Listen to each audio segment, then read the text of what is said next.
Welcome to my YouTube channel.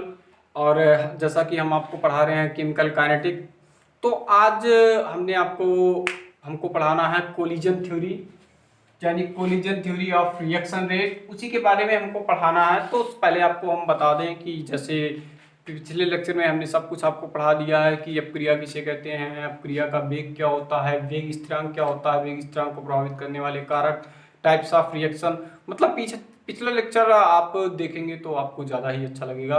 और वहाँ से ही आप फिलहाल बात हम करने वाले हैं कोलिजन थ्योरी के बारे में।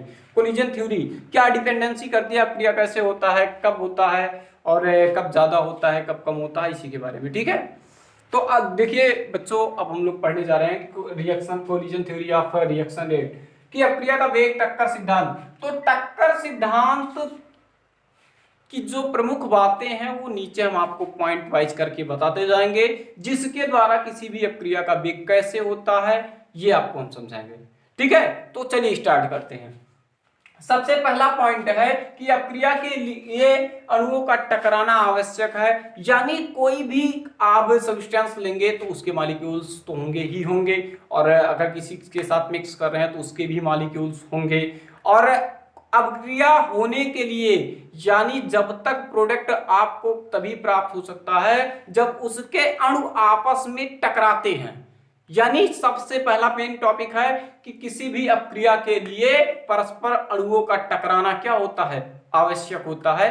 मेन फैक्ट पहला यही है कि अपक्रिया के लिए अणुओं का टकराना आवश्यक है, यानी बिना टकराए हुए कोई अपक्रिया नहीं होने वाली है। और सेकंड पॉइंट आपको बताएं कि अणु तो टकराते हैं, लेकिन सभी अणु जो टकराते हैं उनके फलस्वरूप अपक्रिया नहीं होती है। यानी कुछ मेन अणु ऐसे होते हैं जिनके टकराने के फलस्वरूप, कुछ अणु तो उसमें ऐसे होते ही होंगे जिनके टकराने के फलस्वरूप यह अपक्रिया होती है। ठीक है, तो उन टकराने वाले अणुओं को हम लोग कहते हैं प्रभावी टक्कर। आपको बताएं जैसे सभी टक्करों के फलस्वरूप अपक्रिया नहीं होती है, यानी जैसे कोई टकराना तो आवश्यक है, बिना टकराए तो अपक्रिया होने वाली नहीं, लेकिन बिना टकराए अपक्रिया नहीं होने वाली है। तो सभी टक्करों के फलस्वरूप क्या अपक्रिया हो जाएगी? नहीं तो प्रोडक्ट तुरंत बन जाएगा। ठीक है, यानी टाइम टेकन ही नहीं होगा, लेकिन सभी टक्करों के फलस्वरूप अपक्रिया नहीं होती, और जिन टक्करों के फलस्वरूप अपक्रिया होती है उनको हम बोलते हैं प्रभावी टक्कर।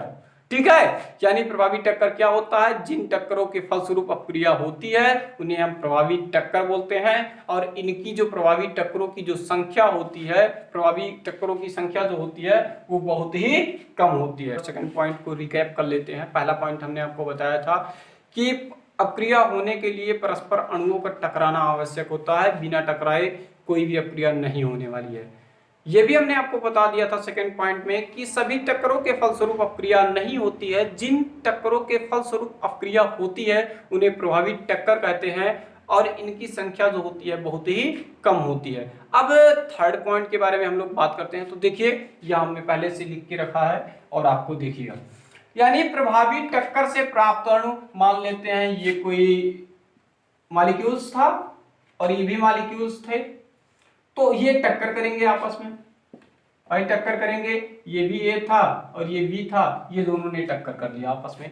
तो अब देखिएगा, इन दोनों ने टक्कर कर लिया, कोई दिक्कत नहीं है क्योंकि बिना टकराए अपक्रिया होने वाली नहीं है। और ऐसा हम मान रहे हैं कि ये क्या है, ये प्रभावी टक्कर है, ये कोई कंटेनर में भरा हुआ है। ठीक है, ये प्रभावी टक्कर है, यानी ये दोनों आपस में टकरा गए। तो अब ये प्रभावी टक्कर, ये कैसा टक्कर है? प्रभावी टक्कर, क्योंकि हमने मान लिया है कि इन्हीं के फलस्वरूप अपक्रिया होती है, यानी ये प्रभावी टक्कर है। ठीक है, तो अब प्रभावी टक्करों से प्राप्त अणु सक्रिय अणु, यानी इन अणु को हम क्या कहते हैं? सक्रिय अणु कहते हैं। यानी सक्रिय अणु क्या होता है आप जान गए? सक्रिय अणु यानी ये कैसा टक्कर था, आपको यहां ये भी जानना है कि ये प्रभावी टक्कर था, प्रभावी टक्कर था, यानी ये प्रभावी टक्कर था। प्रभावी टक्कर के फलस्वरूप प्राप्त अणु को हम क्या कहते हैं?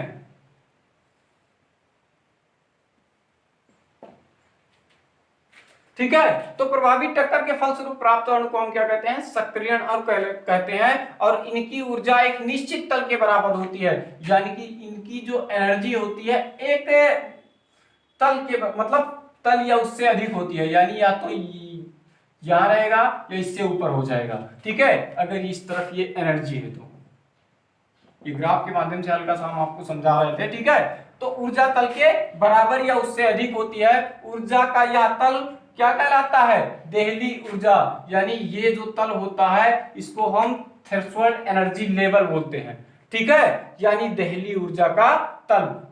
ठीक है, तो अब जानिए देहली ऊर्जा होती क्या है वास्तव में। यानी अभिकारक अणुओं की वह न्यूनतम ऊर्जा, यानी कोई आपने अभिकारक लिया, उसमें जो मॉलिक्यूल्स पाए गए उस मॉलिक्यूल्स की एकदम लोएस्ट एनर्जी, एकदम लोएस्ट एनर्जी, न्यूनतम ऊर्जा जो उस अपक्रिया में भाग लेने को उत्प्रेरित करती है। यानी आप कह सकते हैं जैसे आपको कोई चीज उठाना है तो सबसे कम से कम एनर्जी आप कौन सा लगाएंगे तो वो उठ जाएगा।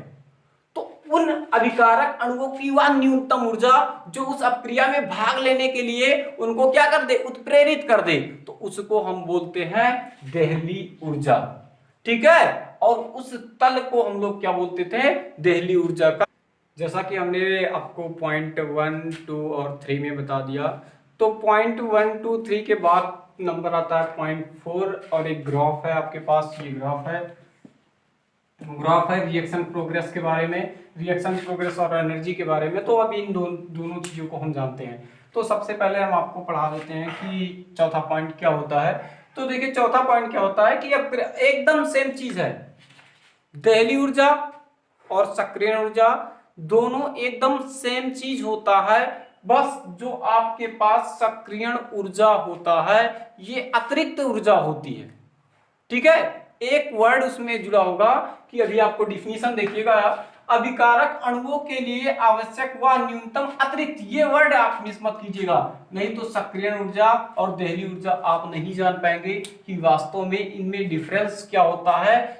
तो जो सक्रिय ऊर्जा होती है वो बाहर से मतलब है, इसके अतिरिक्त जो ऊर्जा होती है उसको हम क्या बोलते हैं? सक्रिय ऊर्जा बोलते हैं। यानी अभिकारक अणुओं के लिए आवश्यक वह न्यूनतम अतिरिक्त ऊर्जा जो अणुओं को अपक्रिया में भाग लेने के लिए उत्प्रेरित करती है, सक्रिय ऊर्जा कहलाती है। ये वर्ड मिस मत कीजिएगा, नहीं तो सक्रिय ऊर्जा आपकी देहली ऊर्जा में परिवर्तित हो जाएगी, तो हम नहीं जानते। ठीक है, हमने आपको बता दिया। अब देखिएगा सक्रिय ऊर्जा बराबर होता है देहली ऊर्जा, यानी उसके पास पहले से कोई ना कोई एनर्जी जरूर रही होगी जो उसको उत्प्रेरित कर रही होगी कि रिएक्शन आप कीजिए। ठीक है, और माइनस अणुओं में टकराने से पूर्व निहित ऊर्जा, यानी ये तो रिएक्शन करने समय, यानी रिएक्शन करने वाला होगा तब देहली ऊर्जा होती है, और ये क्या है? जब उसके पास पहले से जो एनर्जी रहेगी वो होता है। ठीक है, तो यानी देहली ऊर्जा माइनस अणुओं में टकराने से पूर्व निहित ऊष्मा को घटा देते हैं देहली ऊर्जा में से, तो क्या हो जाता है? आपको सक्रिय ऊर्जा प्राप्त हो जाती है। अब हम बात करते हैं इस ग्राफ के बारे में। ठीक है, ये आपके पास देखिएगा लेवल है, ये आपके पास ऊपर की तरफ अगर आप जाते हैं तो एनर्जी, और अगर इस तरफ जाते हैं तो reaction progress of the reaction, तो मतलब क्रिया किस तरफ बैकवर्ड जा रही है, फॉरवर्ड जा रही है। तो देखिएगा EAR का मतलब होता है activation energy of forward reaction, और EAV का मतलब होता है activation energy of backward reaction. ठीक है, ये चीज आप जानिएगा कि activation energy of forward reaction, activation energy of backward reaction.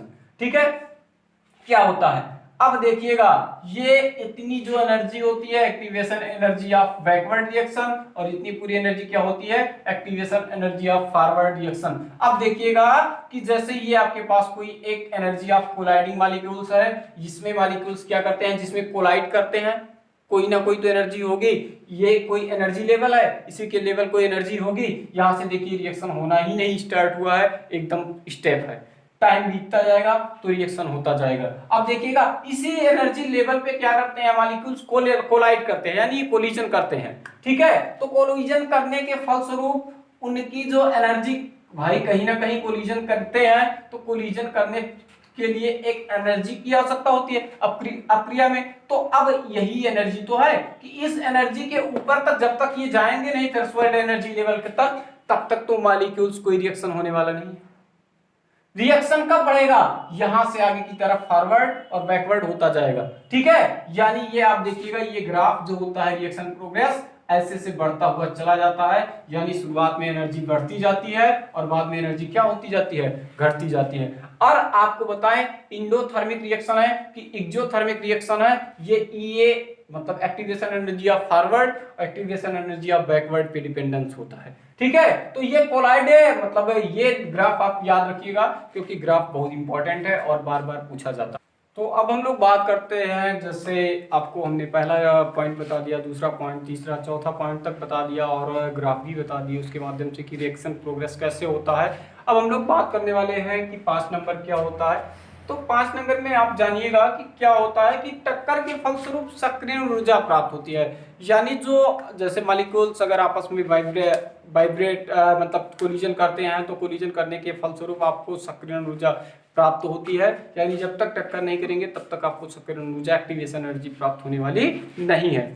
अगला पॉइंट आपको हम बताते हैं कि सक्रियण ऊर्जा कैलोरी प्रति मोल या जूल प्रति मोल में ही मापी जाती है। यहीं कहीं आप जानते हैं कि ऊर्जा का मात्रक कैलोरी या जूल में ही होता है और आप किसी सब्सटेंस से ही मापना चाहते हैं तो प्रति मोल होता है, ठीक है। तो जैसे कैलोरी प्रति मोल या जूल प्रति मोल ही होता है। और 7th पॉइंट में देखिएगा कि किसी अपक्रिया के लिए एक्टिवेशन एनर्जी यानी सक्रियण ऊर्जा का मान निश्चित होता है और जो अभिकारक की सांद्रता ताप पर निर्भर नहीं करता है, यानी एक्टिवेशन एनर्जी कभी भी किसी भी अभिकारक की सांद्रता और ताप पर निर्भर करने वाला नहीं है। यानी आप ये नहीं कह सकते कि ताप, जैसे कभी कभी एक आध नंबर में क्वेश्चन ऐसे भी पूछ सकता है कि ताप बढ़ाने पर सक्रियण ऊर्जा का मान होगा, तो कोई परिवर्तित नहीं होने वाला है। अभिकारक की सांद्रता बढ़ाने पर एक्टिवेशन एनर्जी का मान होगा तो उसमें भी कोई परिवर्तन होने वाला नहीं है। जैसे आपको हमने यहाँ लिख के दिखा दिया है कि अपक्रिया के लिए ईए यानी सक्रियण ऊर्जा का मान निश्चित यानी निश्चित या स्थिर होता है और जो अभिकारक की सांद्रता ताप पर निर्भर नहीं करता है। अब 8वें पॉइंट के बारे में बात करते हैं कि धन उत्प्रेरक सक्रियण ऊर्जा का मान घटा देता है, यानी किसकी उपस्थिति में सक्रियण ऊर्जा का मान घट जाता है, धन उत्प्रेरक। अब धन उत्प्रेरक क्या होता है, हमने तो अभी आपको नहीं पढ़ा कि धन उत्प्रेरक क्या होता है। यानी आप समझिएगा धन उत्प्रेरक कि जो अपक्रिया की वेग को बढ़ा दे उसको हम क्या कहते हैं, धन उत्प्रेरक। यानी ऐसा उत्प्रेरक का कार्य होता है कि रिएक्शन रेट को डिस्टर्ब करना। डिस्टर्ब करने का मतलब होता है चेंज करना, परिवर्तन कर देना, यानी परिवर्तन का मतलब या तो घटा देना या बढ़ा देना। अगर कोई रिएक्शन रेट को बढ़ाता है तो उसको हम धन उत्प्रेरक और अगर कोई घटा देता है तो उसको हम ऋण उत्प्रेरक कहते हैं। चलिए अब हम लोग बात करते हैं 9वें पॉइंट के बारे में। जैसे 8वां पॉइंट आप जान गए और 9वां पॉइंट देखिएगा, लिखिए हम, ठीक है। तो टक्कर के पश्चात प्राप्त सक्रियण मतलब जो एक्टिव मॉलिक्यूल पाए जा रहे हैं, प्राप्त सक्रियण अणुओं की जो नंबर होता है यानी संख्या होता है, वो अपक्रिया के सांद्रण के ताप यानी अपक्रिया के सांद्रण के ताप, अभिकारक के सांद्रण मतलब अभिकारक के सांद्रण एवं अपक्रिया के सक्रियण ऊर्जा पर निर्भर करता है। यानी अपक्रिया के सांद्रण के ताप, अपक्रिया के अभिकारक के सांद्रण और सक्रियण ऊर्जा पर निर्भर करता है क्या, सक्रियण अणुओं की संख्या निर्भर करता है, ठीक है। नीचे देखिएगा, साथ ही साथ सक्रियण अणुओं की संख्या टकराने वाले अणुओं के टकराने की विशिष्ट स्थिति पर निर्भर करती है। यानी ये भी डिपेंडेंट करता है सक्रियण अणुओं की संख्या कि वो कैसे एक दूसरे से टकरा रहे हैं, प्रॉपरली टकरा रहे हैं या इम्प्रॉपरली। अगर प्रॉपरली टकरा रहे हैं तो सबसे ज्यादा आपको मॉलिक्यूल्स प्राप्त होते हैं, अगर इम्प्रॉपरली टकरा रहे हैं तो आपको कैसा प्राप्त होता है, बहुत ही कम प्राप्त होता है। कितने प्राप्त होते हैं, सॉरी माफ कीजिएगा, कि बहुत ही कम प्राप्त होते हैं, ठीक है। इसके बाद देखिएगा प्रॉपरली ओरिएंटेशन कैसे होता है या इम्प्रॉपरली ओरिएंटेशन कैसे होता है। देखिएगा ये ए और ये एक दूसरे के साथ सेम डायरेक्शन में मोशन कर रहे थे और ये भी सेम एक साथ मोशन कर रहे थे अपोजिट डायरेक्शन में। ये दोनों आपस में जब टकराते हैं तो इसको हम बोलते हैं प्रॉपर ओरिएंटेशन, लेकिन अगर ऐसे है तो इसको हम क्या बोलते हैं, इम्प्रॉपर ओरिएंटेशन बोलते हैं। बात करने वाले हैं, जैसे हमने आपको पॉइंट 1 2 3 4 5 करके